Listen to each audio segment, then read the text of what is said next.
Og halleluja, her dagen før søndagen, der ruller vi videre med kirkesang, der i den grad rocker og ruller. Gospel, altså gospelkorsang, er nemlig blevet så moderne, at mange strømmer til for at være med. For der er noget med al den klappen, vuggen og syngen i takt, der kan gøre en helt glad i låget. Se bare her.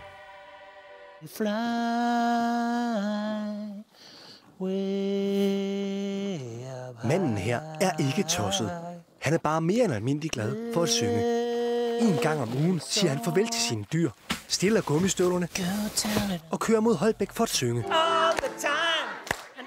Her deler han sin glæde ved amerikansk kirkemusik med andre entusiaster. Ja, det er bare fuldt tryk på, og man giver sig hen til musikken, og kan ikke rigtig lade være med bare at give den gas, altså.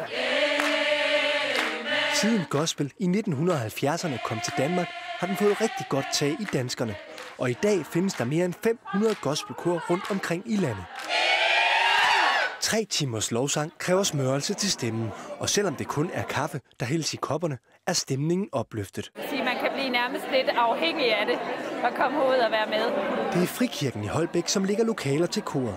Men det er ikke nogen betingelse at tro på Gud for at være med. At det så lige er Gud, jeg synger om, jamen det betyder ikke så meget, fordi det kunne lige så godt have været en god ven eller noget andet.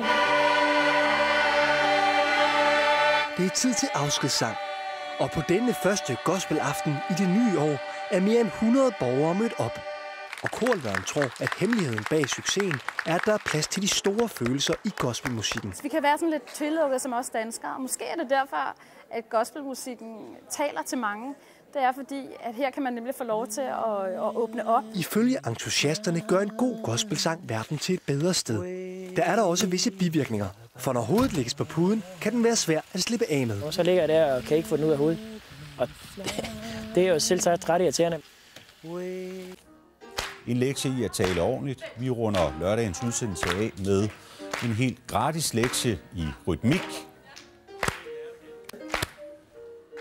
Nogle er til zumba, andre er vilde med dans, eller som her, gospelkorsang.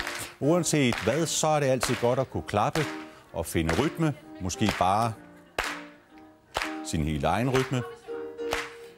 Om lidt kan du i øvrigt her på kanalen synge med i selskab med en bibliotekar fra Slagelse.